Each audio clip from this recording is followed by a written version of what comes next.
Shalom. Shalom. Shalom.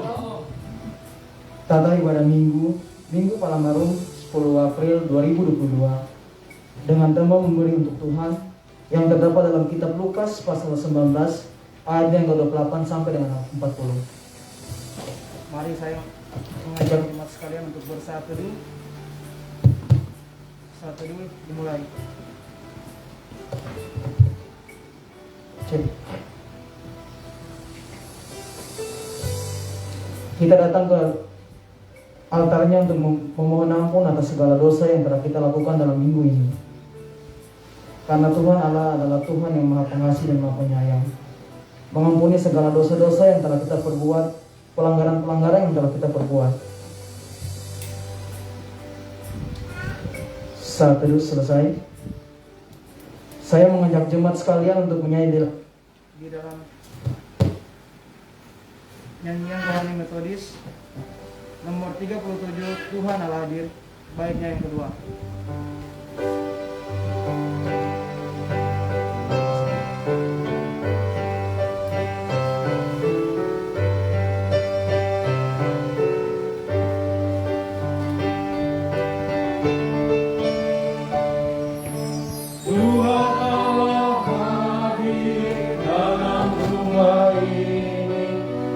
Sembah sujud di sini,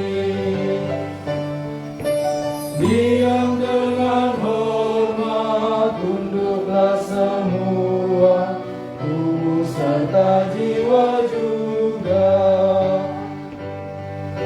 Berikanlah sabdanya, minta diberkati dan serahkan hati.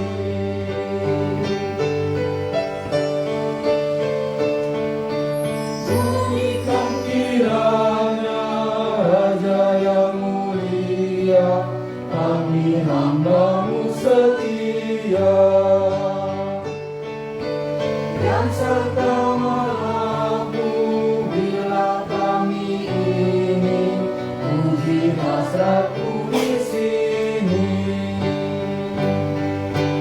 Tuhan-Mu, tangan-Mu, bimbinglah kiranya kami selamanya.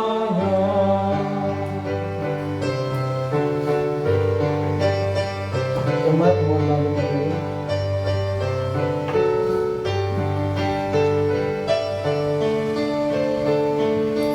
Tuhan Allah hadir dalam rumah ini, hai sembah sujud di sini. Diam dengan hormat, tunduklah semua, tubuh serta jiwa juga. Terimalah sabdanya, minta diberkati dan serahkan hati. Amin.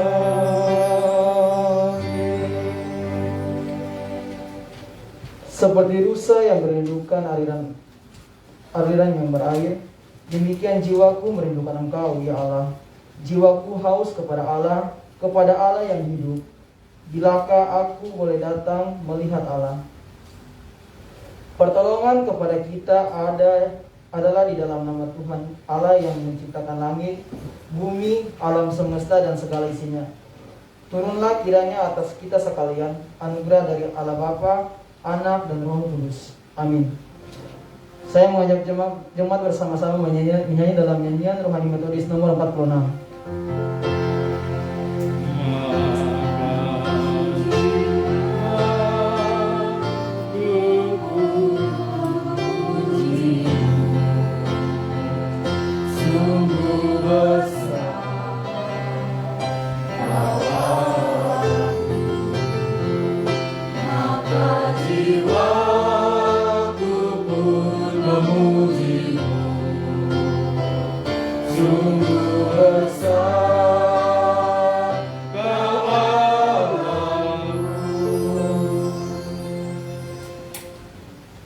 Mari kita mengaku pengakuan dosa kita pribadi lepas pribadi.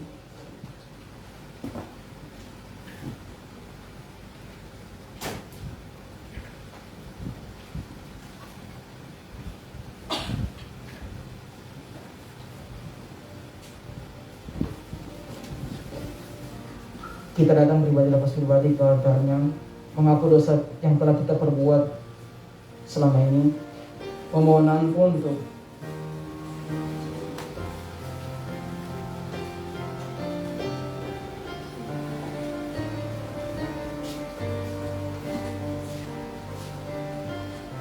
amin. Mari kita sama-sama berdoa.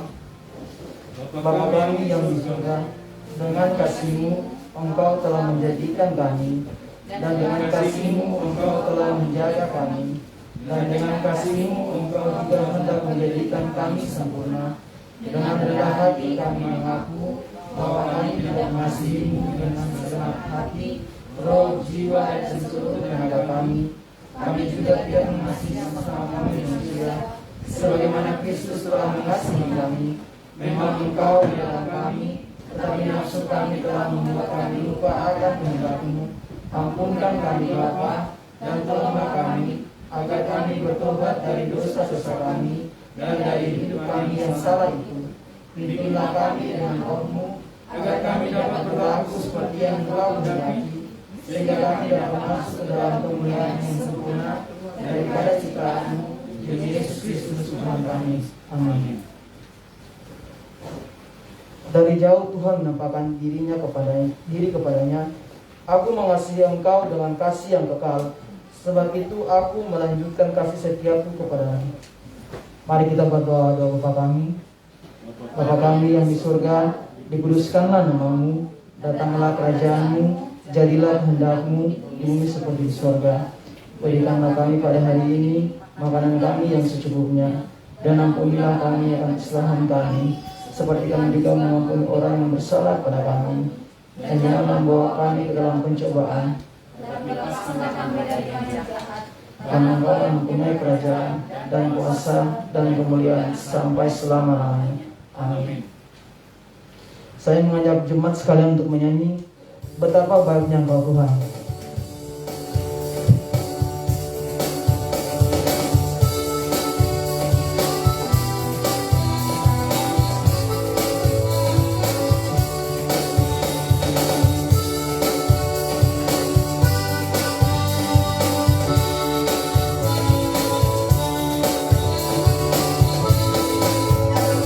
Betapa baiknya Engkau Tuhan, kasih-Mu tiada berkesudahan. Betapa mulia kasih-Mu Yesus, jiwaku diselamatkan. Hosana ku memuji Tuhan, Hosana ku tinggikan Yesus. Hosana, Hosana, Hosana. Saya mengajak jemaat semua menyanyi lagu ini dan mengulang dari pertama awal.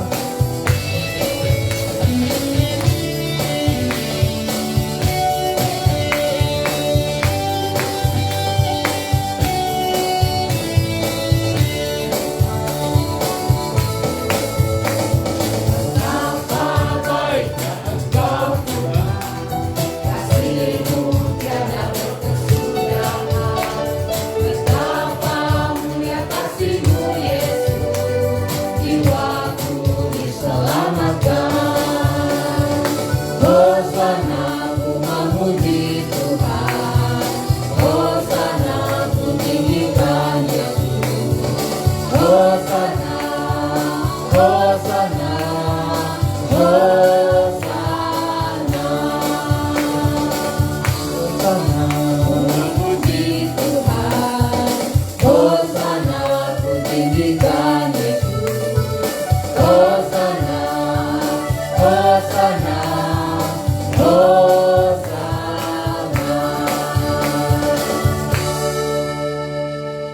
Kita akan responsoria kita pada minggu pagi ini terdapat dalam Mazmur 118.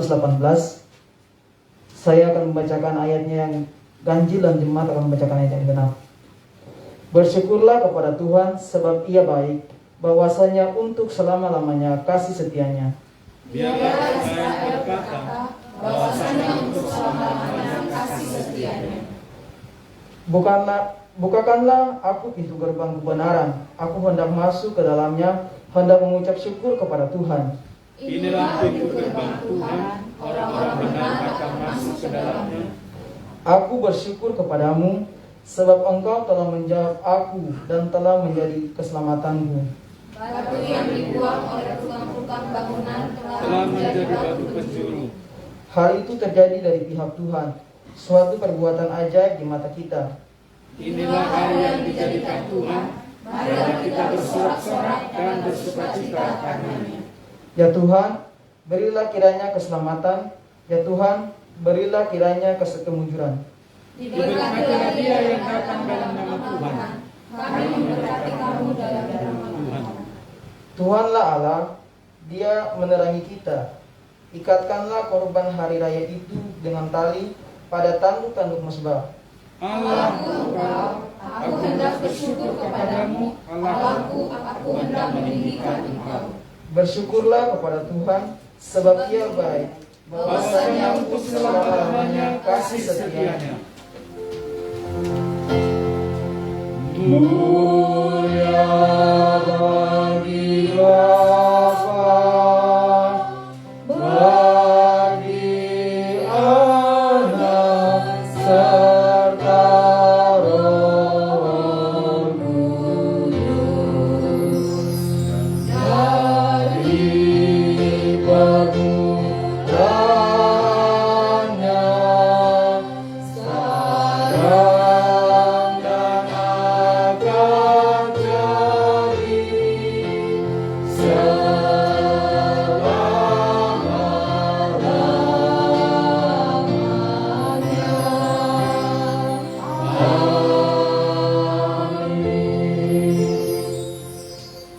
bersama dengan umat percaya, gereja di sepanjang abad dan tempat kita mengaku pengakuan iman kita seturut dengan pengakuan iman Rasul. Aku percaya kepada Allah, Bapa yang Maha Kuasa, Khalik langit dan bumi, dan kepada Yesus Kristus, Anaknya yang tunggal Tuhan kita, yang dikandung daripada Roh Kudus, lahir dari anak darah Maria, yang menderita sengsara di bawah pemerintahan Pontius Pilatus, disalibkan, mati dan dikuburkan, turun ke dalam kerajaan maut, pada hari yang ketiga bangkit pula dari antara orang mati, naik ke surga, duduk di sebelah kanan Allah, Bapa yang Maha Kuasa, dan akan datang dari sana untuk menghakimi orang yang hidup dan yang mati. Aku percaya pada Roh Kudus, gereja yang kudus dan am, persekutuan orang kudus, pengampunan dosa, kebangkitan daging, dan hidup yang kekal. Amin. Amin.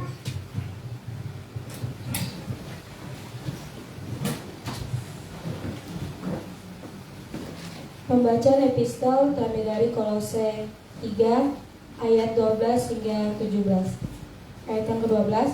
Karena itu, sebagai orang-orang pilihan Allah yang dikuduskan dan dikasihinya, kenakanlah belas kasihan, kemurahan, kerendahan hati, kelemah lembutan, dan kesabaran. Sabarlah kamu seorang terhadap yang lain, dan ampunlah seorang akan yang lain apabila yang seorang menaruh dendam terhadap yang lain. Sama seperti Tuhan telah mengampuni kamu, kamu perbuat jugalah demikian. Dan di atas semuanya itu, kenakanlah kasih sebagaimana pengikat yang mempersatukan dan menyempurnakan. Hendaklah damai sejahtera Kristus memerintah dalam hatimu. Karena untuk itulah kamu telah dipanggil menjadi satu tubuh dan bersyukurlah. Hendaklah perkataan Kristus diam dengan segala kekayaan di antara kamu, sehingga kamu dengan segala hikmat mengajar dan menegur seorang yang lain dan sambil menyanyikan mazmur dan puji-pujian dan nyanyian rohani. Kamu mengucap syukur kepada Allah di dalam hatimu, dan segala sesuatu yang kamu lakukan dengan perkataan atau perbuatan, lakukanlah semua itu dalam nama Tuhan Yesus, sambil mengucap syukur oleh Dia kepada Allah Bapa kita. Berbahagialah setiap orang yang mendengarkan firman Tuhan serta melakukannya dalam kehidupannya sehari-hari. Amin. Warta Jemaat, pimpinan jemaat, pengurus dan jemaat Immanuel Banjarmasin mengucapkan selamat beribadah kepada kita semua dan selamat datang kepada Bapak Ibu Saudara-saudari yang baru pertama kali hadir beribadah di GMI Immanuel Banjarmasin. Jika ada, mohon disediakan untuk berdiri.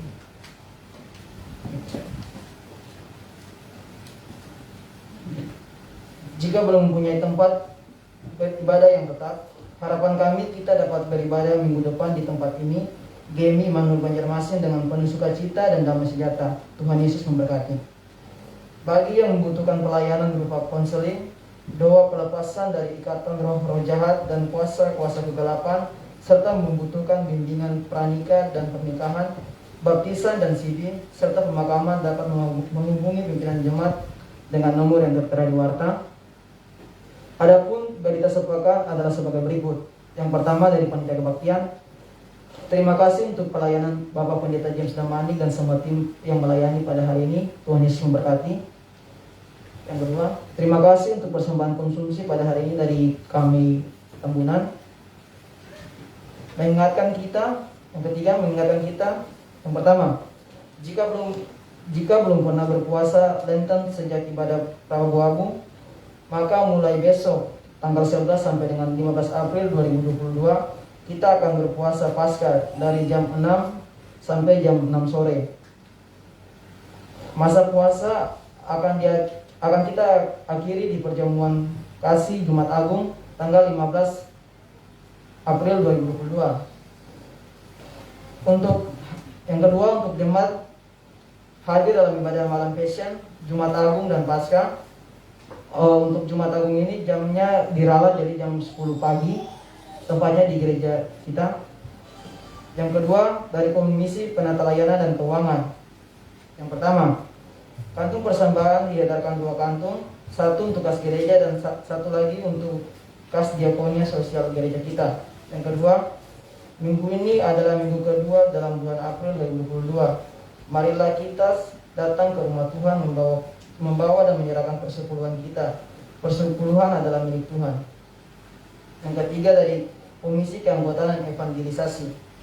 Selamat ulang tahun untuk jemaat-jemaat yang berulang tahun pada bulan April. Tuhan Yesus memberkati. Jika ada yang berulang tahun di bulan April, mohon kesediaannya untuk memberitahukan ke Komisi Keanggotaan dan Evangelisasi BEVI. Yang ketiga, dari kelas meeting. Kelas meeting minggu ini bergabung dengan ibadah malam Passion. Yang keempat, dari seksi sekolah minggu. Ibadah anak setiap hari Minggu pukul 9.30 WITA, mengimbau para orang tua agar membawa anaknya ke sekolah minggu secara onsite. Yang kelima, dari seksi pemuda dan pemudi P3MI. Persekutuan P3MI Sabtu tanggal 16 April 2022 pukul 19.00 atau jam 7 malam di tempat retreat Paskah Tambak Jalan Guf Banjarbaru. Mengimbau semua P3MI dapat hadir. Jika ada jiwa baru yang kita bawa, kita sambut dengan penuh sukacita. Untuk tema P3MI untuk tanggal 16 yaitu kebangkitannya memberikan hidup baru. Dari seksi dana panitia Paskah 2022, untuk menggalang dana Paskah tahun ini kita akan bertolong-tolongan mendukung sesuai dengan kemampuan kita, dan untuk draftnya sudah tertera pada warta. Hari ini tanggal 10 April 2022 setelah ibadah akan diadakan rapat panitia Paskah. Mengimbau untuk jemaat sekalian yang terlibat di panitia Paskah dapat hadir. Yang ketujuh, dari majelis jemaat, setiap hari Minggu pukul 20.00 sampai 21 WITA atau jam 8 sampai jam 9 akan diadakan 2 pengurus via Zoom. Pokok-pokok doa syafaat dan bacaan Alkitab harian tertera pada warta.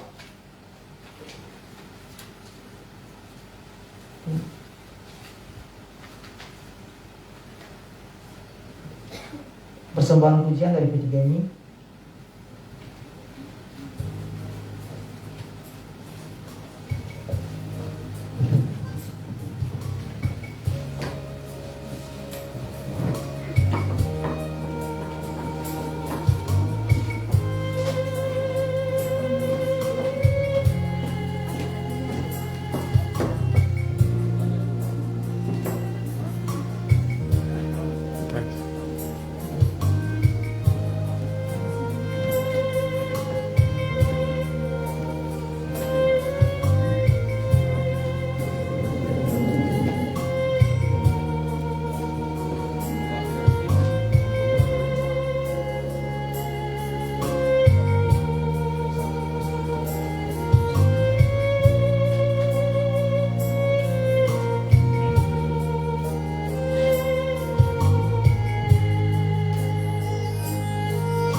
Terima kasih untuk ketiga ini yang telah membawakan pujian. Tuhan Yesus memberkati.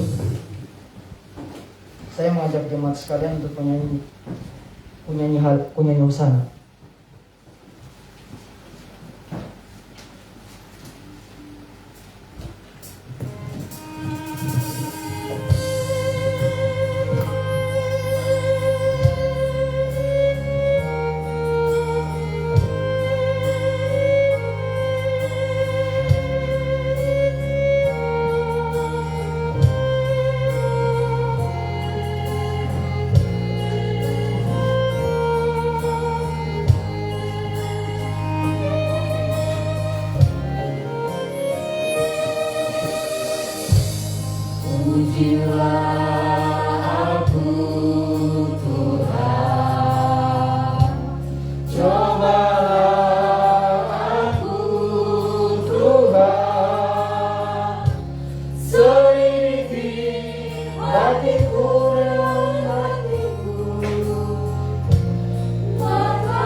Mari kita bersama-sama merendahkan hati kita di hadapan Tuhan. Untuk tiba saatnya bagi kita menaikkan setiap kerinduan hati kita kepada kita bersatu di dalam doa. Allah Bapa yang kami tinggikan dan muliakan di dalam Kristus Yesus, segala puji hormat kami naikkan kepadamu ya Tuhan. Dan atas perkenananmu ya Bapa, Engkau sudah mengizinkan kami untuk menaikkan pujian penyembahan kami kepadamu pada pagi.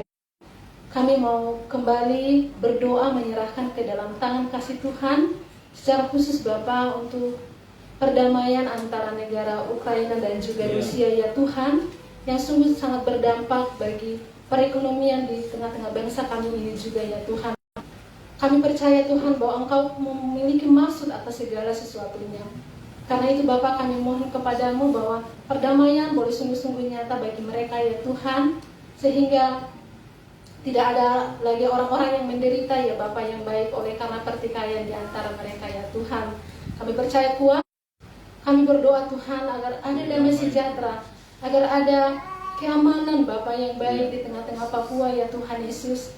Dan setiap orang yang berusaha untuk mengacaukan keamanan di sana, mereka boleh sadar atas setiap perbuatan mereka ya Bapa. Kami mohon juga hikmat bijaksana daripada Tuhan bagi para pemimpin kami ya Tuhan, secara khusus untuk TNI ya Tuhan Yesus. Engkau yang boleh memimpin mereka ya Bapa, sehingga mereka dapat menjalankan setiap tugas tanggung jawab mereka di dalam pimpinan Tuhan. Secara khusus dari pandemi COVID ya Tuhan Yesus, kami bersyukur dapat melihat pekerjaan tangan-Mu ya Bapa di tengah-tengah bangsa kami ini. Engkau yang boleh terus menopang dan menolong seluruh bangsa Indonesia ini, boleh terus melanjutkan pembangunan ya Tuhan. Bapa yang baik, kami juga mau menyerahkan ke dalam tangan kasih Tuhan untuk gereja-gereja Tuhan. Secara khusus Bapa di dalam momen Passion ya Tuhan, Jumat Agung dan juga Paskah, di dalam sepanjang minggu ini ya Tuhan, Engkau mengizinkan ibadah Passion hingga pada Paskah nanti Tuhan, semuanya berjalan dengan baik, dan kami umat-Mu boleh mengalami pemulihan dan pemulihan oleh Amin. Kami juga berdoa Bapa untuk saudara-saudara kami yang beragama Muslim yang sedang menjalankan ibadah puasa, mereka juga boleh dapat menjalankan ibadah mereka Bapa dengan baik, dan boleh juga menikmati kasih-Mu ya Bapa di dalam kehidupan mereka. Tuhan Yesus yang baik, demikian juga untuk Gereja Metodis Indonesia, secara khusus untuk GMI, ya, melalui pekerjaan tangan-Mu ya Bapa, iman kami boleh semakin bertumbuh dan melihat pekerjaan tangan-Mu melalui dan di dalam gereja ini. Kami serahkan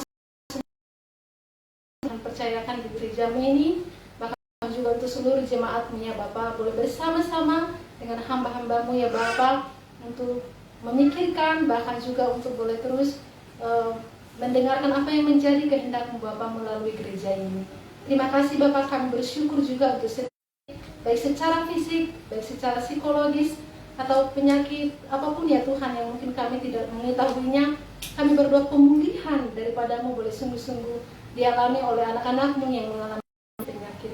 Bagi mereka yang sedang bergumul untuk mengenal Engkau secara pribadi, kami percaya bahwa kuasa Tuhan yang tidak terbatas sanggup untuk mempertemukan diri-Mu sendiri Bapa kepada setiap orang yang sedang mencari Engkau, sehingga mereka boleh meyakini anugerah keselamatan yang berasal daripada-Mu ya Tuhan.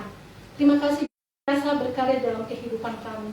Dan kami juga mau menyerahkan ibadah kami ini selanjutnya ke dalam tangan kasih-Mu ya Bapa, Tuhan yang menolong kami untuk terus tunduk di hadapan-Mu ya Tuhan.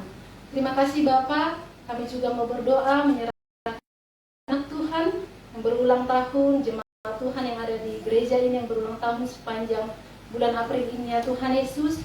Kami berdoa apapun yang menjadi kerinduan mereka, kami serahkan kepada-Mu Tuhan yang memberkati, Tuhan yang boleh terus berdaulat dalam seluruh kehidupan mereka, dan mereka boleh menikmati setiap pimpinan, berserah dan berseru kepada-Mu hanya di dalam satu nama yang indah, Kristus Yesus Tuhan dan Juru Selamat kami yang hidup. Amin. Amin.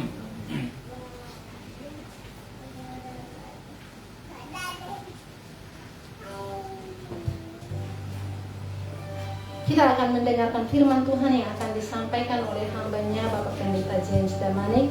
Dan sebelumnya mari kita puji Tuhan. Oh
Terima kasih Tuhan, kerajaan-Mu datanglah, dan itulah yang menjadi kegenapan dalam seluruh rancangan-Mu di kekekalan sampai kedatangan-Mu menjadi Bapa. Pada Minggu Palmarum ini mengelu-elukan kedatangan-Mu sebagai satu simbol bagi kami bahwa Engkau bukan saja telah hadir dalam hidup kami ya Tuhan, tetapi menjadi Raja yang selalu kami elu-elukan. Datanglah kerajaan-Mu. Terima kasih ya Tuhan, pimpinlah kami. Dalam nama Yesus kami sambut firman-Mu ya Tuhan. Amin. Silakan duduk Bapak Ibu, saudara yang dikasihi Tuhan.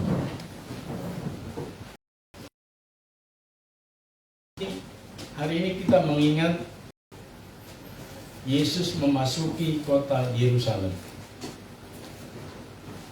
Dalam memasuki kota Yerusalem, Bapak Ibu, saudaraku, Tuhan Yesus tidak mendemonstrasikan diiringi dengan barisan-barisan kavaleri dan infanteri. Begitu menggema dengan pasukan tombak, pasukan panah, dan lain-lain seperti itu seorang raja atau panglima memasuki satu kota yang ditundukkan. Lalu sebagai gambaran kepada kita Bapak Ibu, mari kita melihat dalam satu nats yang diberikan kepada kita di dalam Injil Lukas. Demikian firman Tuhan. Dan setelah mengatakan semuanya ini, Yesus mendahului mereka dan meneruskan perjalanannya ke Yerusalem. Ketika ia telah dekat Betfage dan Betania yang terletak di gunung yang bernama Bukit Zaitun, Yesus menyuruh 2 orang muridnya dengan pesan, "Pergilah ke kampung yang di depanmu, orang yang bertanya kepadamu, mengapa kamu melakukannya? Jawablah begini, Tuhan memerlukannya." Lalu pergilah itu dan mereka mendapati segala sesuatu seperti yang telah dikatakan Yesus. Ketika mereka melepaskan keledai itu, berkatalah orang yang empunya keledai itu, sementara Yesus mengendarai keledai itu, mereka menghemparkan pakaiannya di jalan. Ketika ia dekat Yerusalem, jalan menurun dari Bukit Zaitun, mulailah semua murid yang mengiringi dia bergembira dan memuji Allah dengan suara nyaring, oleh karena segala orang Farisi yang turut dengan orang banyak itu berkata kepada Yesus, "Guru, tegurlah murid-muridmu itu. Aku berkata kepadamu, jika mereka ini diam, maka batu ini akan berteriak." Sedemikian jauh Bapak Ibu, saudaraku, pembacaan firman Tuhan ini kepada kita pada pagi ini. Tuhan, kita tahu Bapak Ibu bahwa nats yang kita baca tadi dari berbagai sisi telah dan sering kita terima kita selama ini. Dari berbagai sisi Bapak Ibu saudaraku, sering dibahas tentang keledai itu, tentang orang banyak, atau tentang murid-murid, atau tentang orang Farisi itu sendiri. Hosana, Hosana, sambil mereka mengeluhkan Bapak Ibu dengan daun-daun palem, ranting-ranting, dan seterusnya. Itulah yang menjadi latar belakang ada Minggu Palma atau Palem. mengingatkan kita tentang Yesus memasuki kota Yerusalem dengan lalu membuka pakaiannya, lalu menghamparkan di jalanan supaya dilewati keledai yang ditunggangi Tuhan Yesus. Jangan kita berpikir Bapak Ibu pakaian itu kita kaos oblong atau kaos, sehingga kalau dibuka langsung kita tidak pakai baju. Karena struktur dari pemakaian pakaian orang-orang di Timur Tengah pada masa itu kain panjang saja yang dililit-lilit. Dan biasanya 2 atau 3. Tentang sejarah perjalanan Tuhan Yesus. Dan pagi ini kita melihat dari sisi pemilik keledai itu. Siapa sebenarnya pemilik keledai itu? Mengapa di Alkitab ini disebut? Lalu kenapa dia menyiapkan keledai yang belum pernah ditunggangi? Lalu kenapa dia mengikatnya di pinggir jalan itu? Seolah-olah kurang kerjaan dan mengganggu orang-orang yang lewat.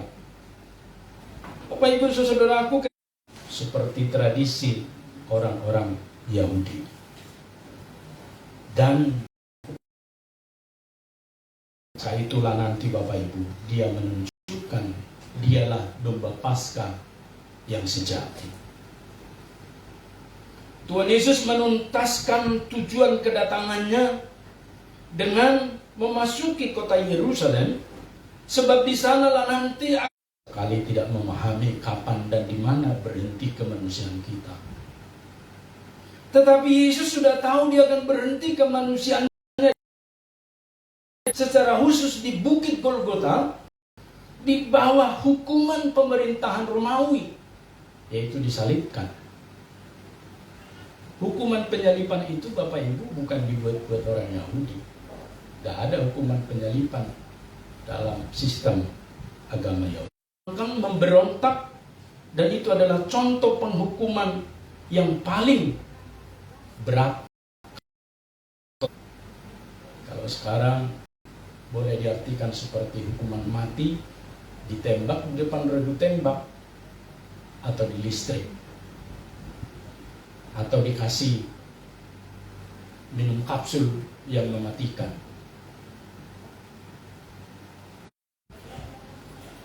Oleh karena itu Bapak Ibu saudaraku, apakah Yesus tidak tahu hal-hal itu akan dia terima? Tentu tahu.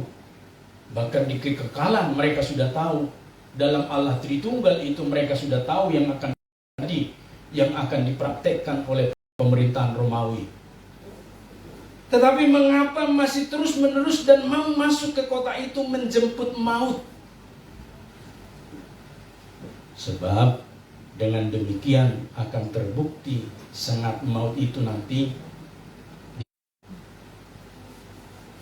Itu adalah satu usia yang cukup matang secara psikologi, berpikir, bertindak, dan melakukan segala sesuatu dengan tanggung jawab. Sehingga seluk-beluk tentang kemanusiaan, karakter-karakternya, pergumulan-pergumulan, dan segala yang berkaitan dengan kemanusiaan, Tuhan Yesus tahu. Walaupun secara Allah dia menentukan caranya sendiri, yaitu naik atau menaiki seekor, menunjukkan kepada kita Tuhan Yesus ini secara manusia miskin. Bahkan dalam beberapa pernyataan dia sebutkan meletakkan kepala pun tidak ada tempat. Artinya dia berpindah dari satu tempat ke tempat lain, tidak pernah menaiki keledai pinjaman, memasuki kota Yerusalem, dan di dalam menunggangi keledai pinjaman tersebut, kelihatan sekali Bapak Ibu dielu-elukan dengan ranting-ranting daun-daun palem, dan juga dengan hamparan pakaian-pakaian orang-orang yang mengasihi atau mempunyai motif terhadap dia. Tunggangan keledai dalam sejarah peperangan tidak pernah pasukan-pasukan perang memakai keledai sebagai tunggangan.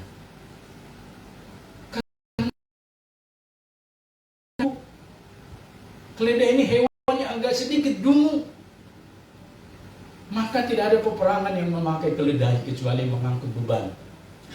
Biasanya mereka memakai kuda-kuda terpilih Bapak Ibu, terlatih, yang sambil berperang. Artinya Bapak Ibu, keledai saja dungu, tapi dia nggak pernah jatuh ke dalam lubang yang sama. Sudah dungu, tapi tidak pernah jatuh ke dalam lubang yang sama. Dan keledai yang dipakai oleh Tuhan Yesus ini adalah keledai pinjaman. Artinya kedatangan Tuhan Yesus ke Yerusalem bukan dengan membawa kerajaan yang mengandalkan otot, dengan pasukan-pasukan militer Romawi yang sering berparade. Mereka menggunakan kuda yang begitu berotot. Di dalam satu lukisan saya pernah melihat, karena di sini tidak disebutkan seperti apa posisi Yesus naik itu. Di satu lukisan itu saya pernah melihat Yesus naik, kakinya semua ke sebelah kiri. Jadi dia naik seperti boncengan, naik sepeda kakinya di kiri semua, bonceng perempuan. Kalau bonceng laki-laki kan kaki kiri. Bapak Ibu Saudara dapat gambarannya. Sehingga lambang keperkasaan Tuhan Yesus kelihatan sekali dalam kesederhanaan dan lemah gemulai. Dan orang-orang mengeluh-elukan dan menyambutnya. Ada apa Bapak Ibu? Bukankah pemimpin yang kita berikan kepercayaan kepada pemimpin itu adalah yang garang, yang maco, mengiringi Yesus, tetapi mereka tetap ngotot berkata, Hosana, diberkatilah dia yang datang dalam nama Tuhan, menghamparkan pakaiannya. Satu bentuk penghargaan. Tetapi Bapak Ibu, belum tentu mereka mengerti kerajaan daripada Yesus itu sendiri.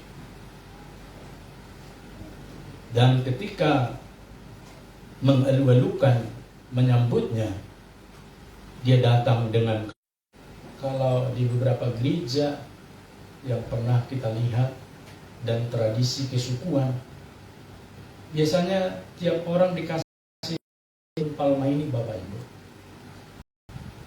Jadi ketika kita mulai ibadah dari depan, kita berprosesi, kita berteriak. Ya, cuma pada waktu itu tidak ada keledainya. Dan tidak ada yang duduk di atas keledai itu ditaruh sebagai contoh.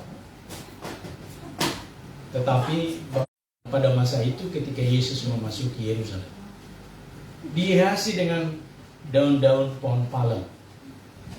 Satu tanda kepada kita Bapak Ibu bahwa kita juga turut mengeluh-elukan kedatangan Yesus yang akan kita ikuti prosesinya melalui malam Passion. Seminggu di Yerusalem. Itu akan kita renungkan dalam perenungan malam Passion. Malam Passion 1 besok, malam Passion 2, malam Passion 3, dan biasanya malam Passion 4 itu ada acara pembasuhan kaki, hukum mati. Dan Bapak Ibu, itulah sebabnya ada beberapa bagian yang kita teruskan.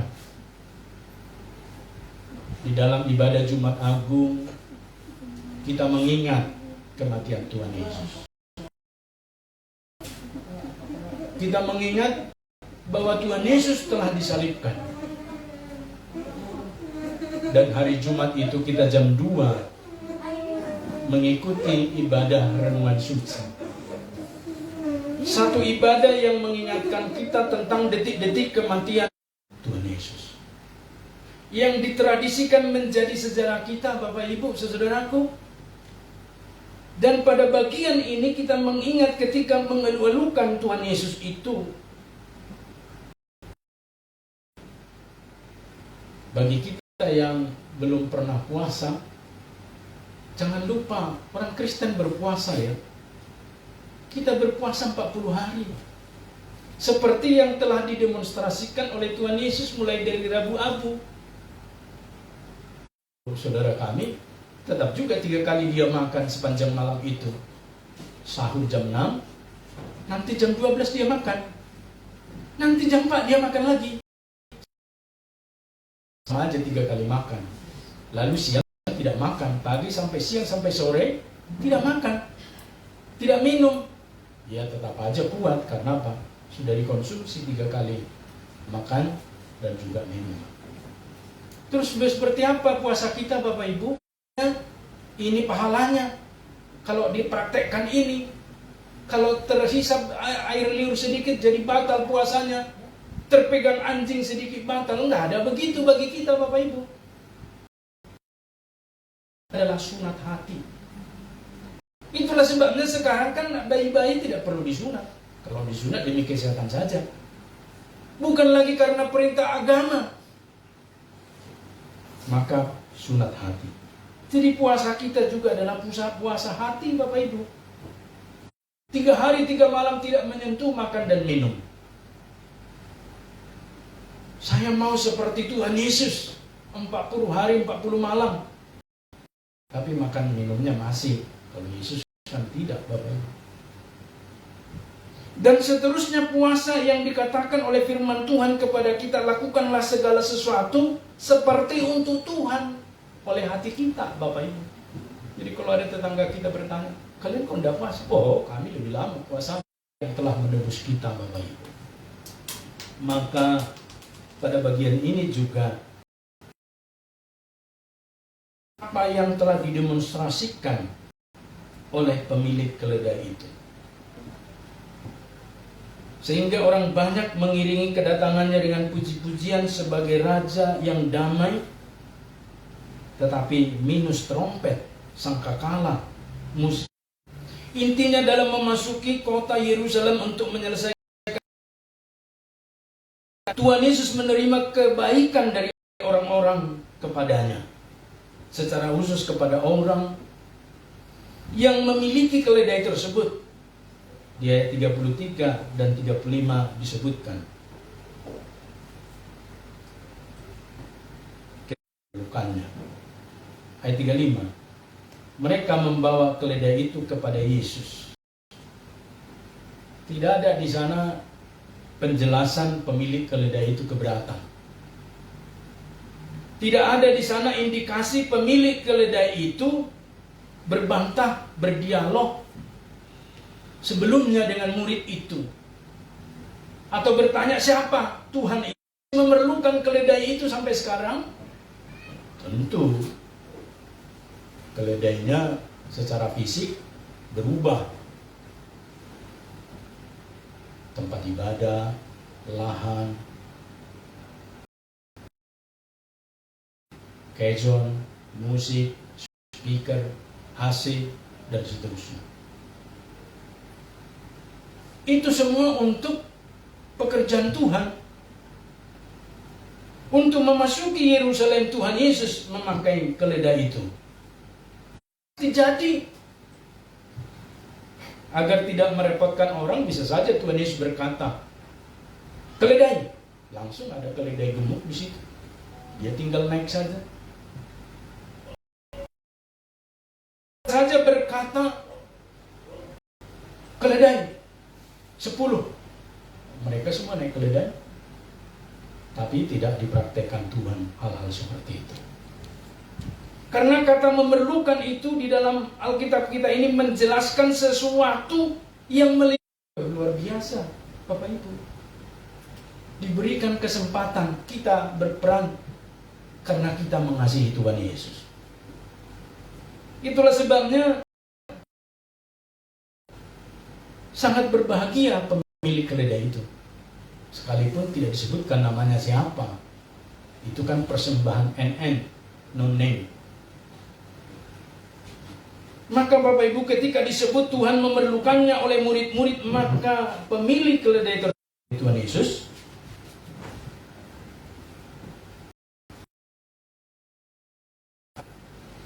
pertama, orang tersebut sudah mengenal dengan baik Tuhan Yesus. Mana buktinya Pak Pendeta? Ada. Ketika Yesus memberikan makan 5.000 orang, makan 4.000, itulah yang disebut dengan murid. Kan kelompok murid 12, di dalam 12 sendiri ada 3 yang dekat dengan dia, inti. Lalu 12, 50, kelompok 100, dan kelompok 200 dan seterusnya. Orang itu ada di kelompok itu. Seperti beberapa orang Farisi yang bersama dengan dia. Untuk orang yang dikenal mau masuk Yerusalem, lalu kemudian ditambahkan keledainya yang dia punya yang terbaik itu di sana, dia akan pakai. Yang kedua, pengikut Tuhan Yesus yang setia, orang tersebut ada di dalam kelompok murid itu. Sebagai pengikut Kristus atau murid, orang tersebut memenuhi, tentu dia mempersiapkan apa yang terbaik untuk Yesus ini. Lalu orang tersebut sengaja menempatkan keledainya yang terbaik. Belum pernah ditunggangi orang di sana. Tahu harga keledai yang belum pernah ditunggangi lebih mahal, Bapak Ibu, daripada yang sudah pernah ditunggangi. Dengan tingkat kemahalan yang seperti itu, kan dia khawatir, Bapak Ibu, nanti dicuri orang. Amin, Bapak Ibu. Jadi seperti pemilik keledai ini, baru ditempatkan saja di sana, Yesus sudah tahu, karena dia Tuhan, maka dia utus kedua muridnya, dan kalau ditanya nanti jawab begini, karena udah dia tahu hati orang itu. Dan yang ketiga, Bapak Ibu, memberi yang terbaik. Dalam pemahaman orang tersebut, pemilik keledai itu untuk visi misi Tuhan Yesus dan menyekanya dengan rambutnya sebagai persembahan.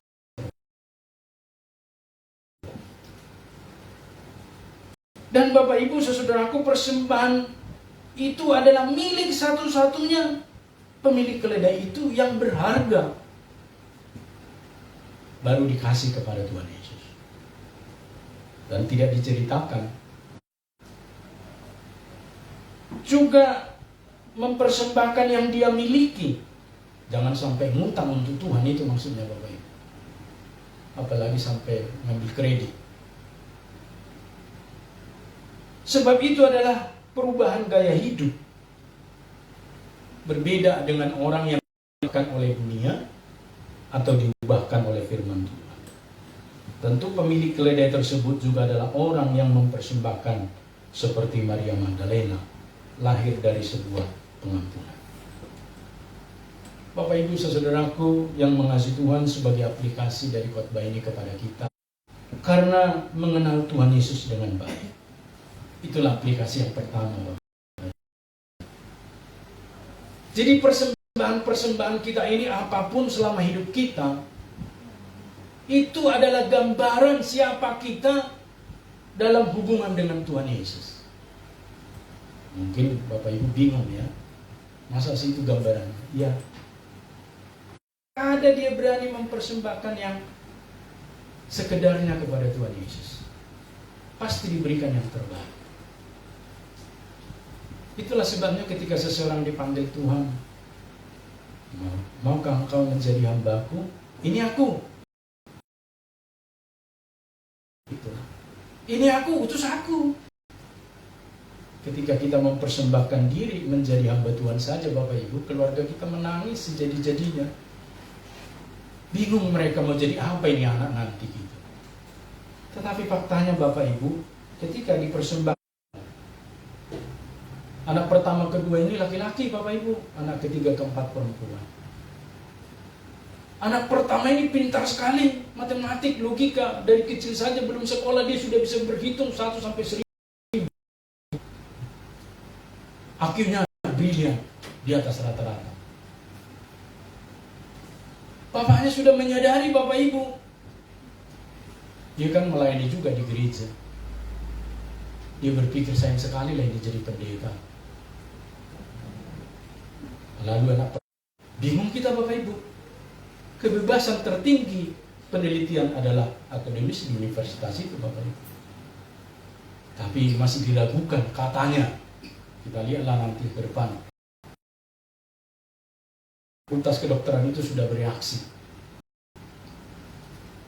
Bapak Ibu saudaraku, yang kedua ini pintar juga, tapi pintar menghitung-hitung uang. Mamanya percaya kepada dia memegang uang mereka di rumah itu. Tahu dia, ya, angel ya, akuntansi. Lalu Bapak Ibu saudaraku, betul, tamatnya juga cepat, 3,5 tahun langsung bekerja di Bank Indonesia dan seterusnya. Ya inilah kita kasih walaupun perempuan. Lalu mereka berdua mau menyerahkan anak ini ke sekolah teologi menjadi hamba Tuhan.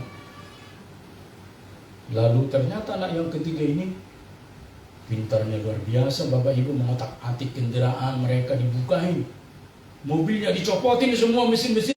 Jadilah dia di sana. Oh, masih ada anak kita satu lagi perempuan yang bungsu, keempat. Inilah kita kirim ke sekolah teologi.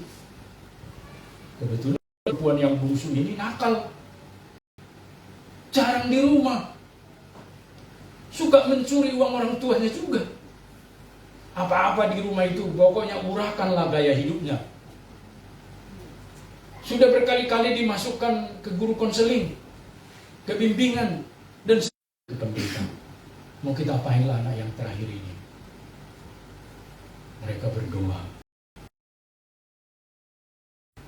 ini cocok sekolah pendeta, supaya berubah. Itulah dikirim ke sekolah pendeta Bapak Ibu.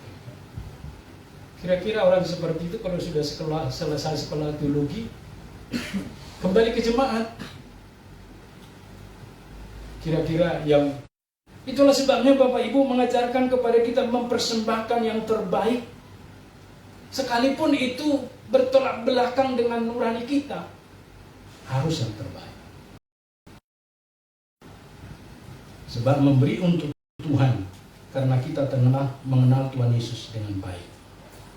Jika persembahan kita selama ini hanya persembahan sekedarnya, waktu kita sekedarnya, ya, gantilah dengan persembahan yang terbaik.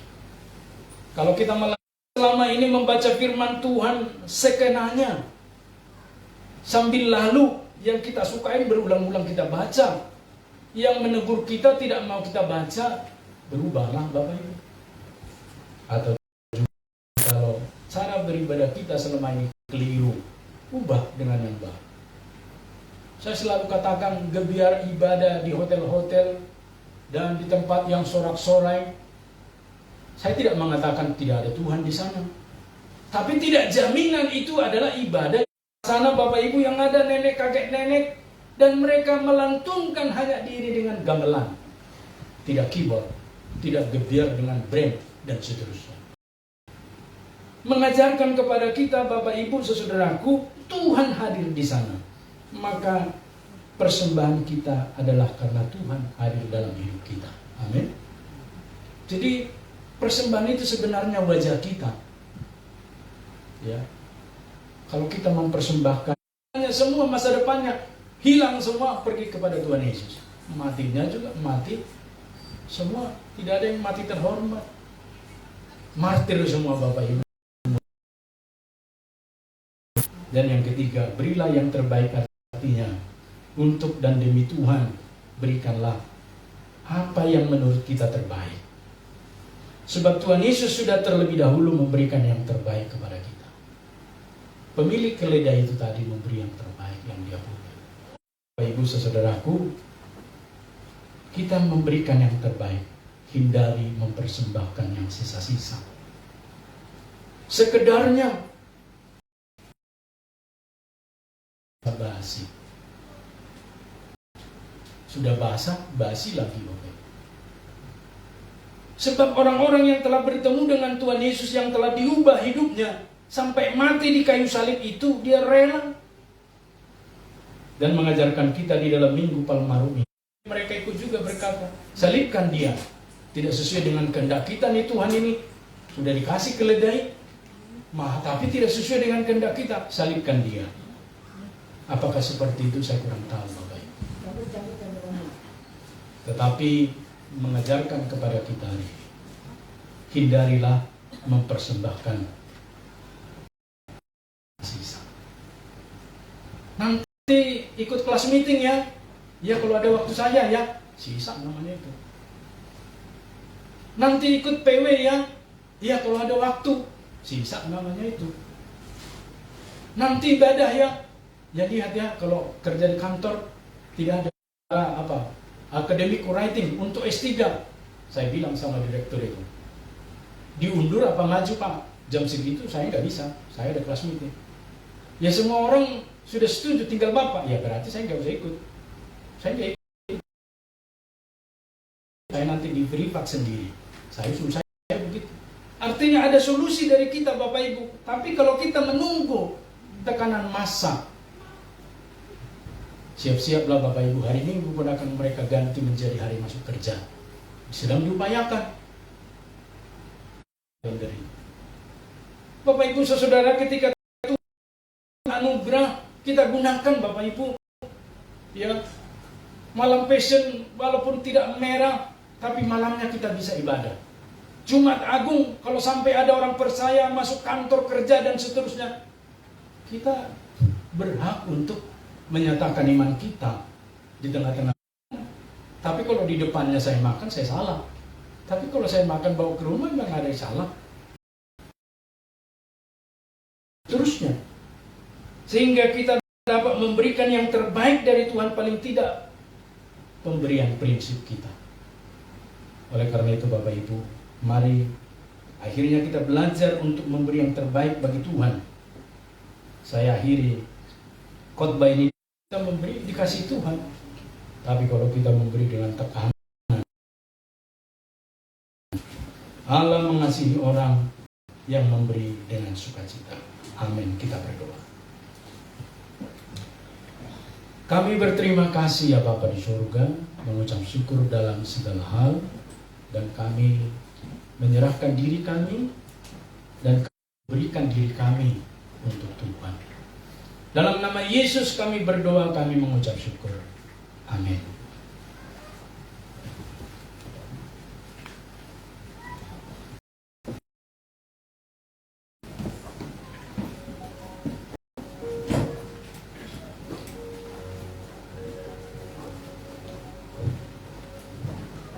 Sebab dialah Allah kita, dan kitalah umat gembalaannya dan kawanan dombanya.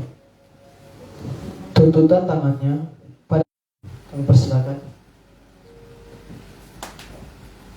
Jika tidak ada, saya mengajak jemaat, bawalah seluruh persembahan persepuluhan itu ke dalam rumah perbendarahan, supaya ada persediaan makanan di rumahku, dan ujilah aku firman Tuhan semesta alam. Apakah aku tidak membukakan bagimu tingkap-tingkap langit dan mencurahkan berkat kepadamu?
agar dapat digunakan untuk kemuliaan Tuhan.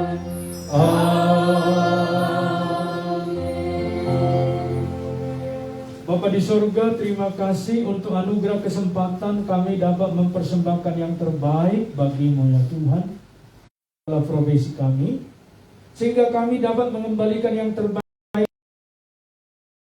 Dan juga kami mengucap syukur karena kebaikan dan kemurahan Tuhan, sehingga Tuhan meluputkan kami dari wabah besar yang melanda dunia, yaitu COVID, sehingga kami dapat tetap berkumpul di rumah-Mu, beribadah di tempat ini.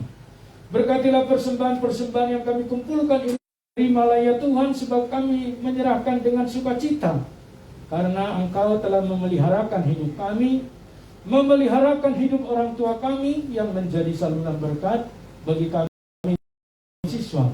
Dan kami sungguh mengucap syukur karena kebaikan-Mu atas hidup kami ya Tuhan. Dalam nama Yesus kami menyerahkan persembahan kami ini. Amin.